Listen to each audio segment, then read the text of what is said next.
जंगल में रानी चिड़िया और गोरी कौवी नाम की दो बहनें रहा करती थीं। गोरी कौवी रानी की सौतेली बहन थी। गोरी अपनी बहन से बहुत ही नफरत करती थी। दोनों बहनों की शादी हो चुकी थी। रानी का पति गरीब किसान था। उसका घर पुराना और घास फूस से बना हुआ झोंपड़ी था। वहीं गोरी का पति एक अमीर सेठ था। उसका आलीशान घर था। गोरी को अपनी अमीरी पर बहुत घमंड था। एक बार दोनों बहनें अपने मायके आई हुई थीं। उनकी सहेलियों ने उन्हें घेर रखा था।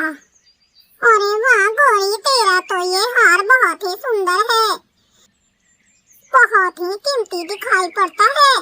कितने का लिया है?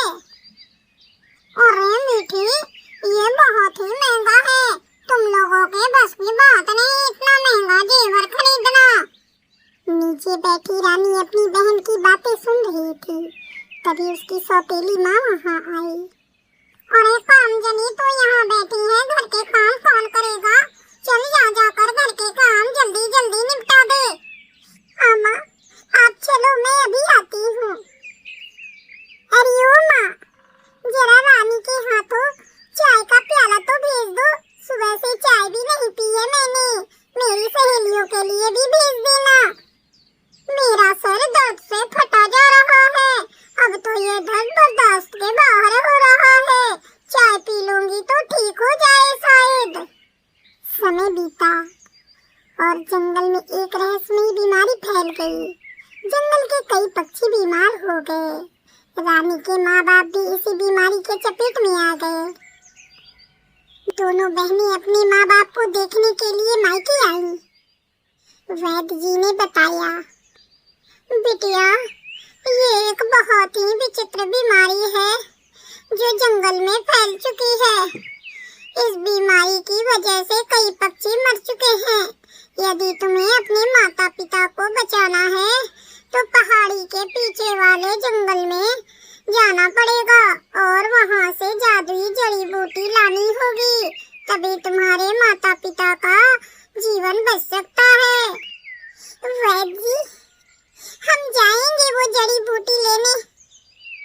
बस मेरे माँ बाप किसी तरह स्वस्थ हो जाए। दोनों बहनें जड़ी बूटी की खोज में पहाड़ी के पीछे वाले जंगल पहुँच गईं। वहाँ उन्हें दो रास्ते दिखाई दिए।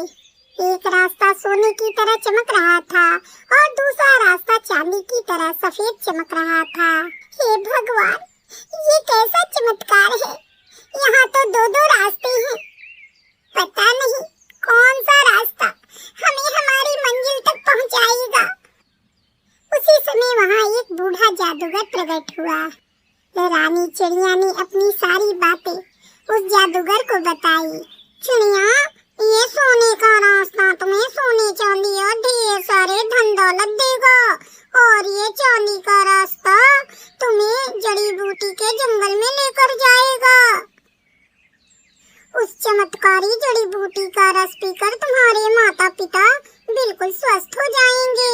इतना कहकर वो बूढ़ा जादूगर गायब हो गया। गोरी कौवी लालची थी। वो जिस काम के लिए आई थी उसे भूलकर सोने के रास्ते की तरफ उड़ चली। लेकिन रानी चिड़िया को तो अपने बीमार माँ बाप की चिंता थी। वो जड़ी बूटी लेने चांदी के रास्ते की तरफ उड़ चली। कुछ ही देर में रानी चिड़िया एक घने जंगल में पहुंच गई। वहाँ जड़ी बूटी के पौधे चमक रहे थे।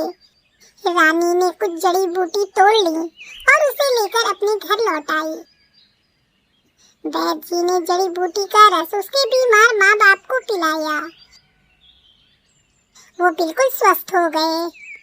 घर में गोरी कौवी को ना पाकर उसके पिता बहुत ही चिंतित थे।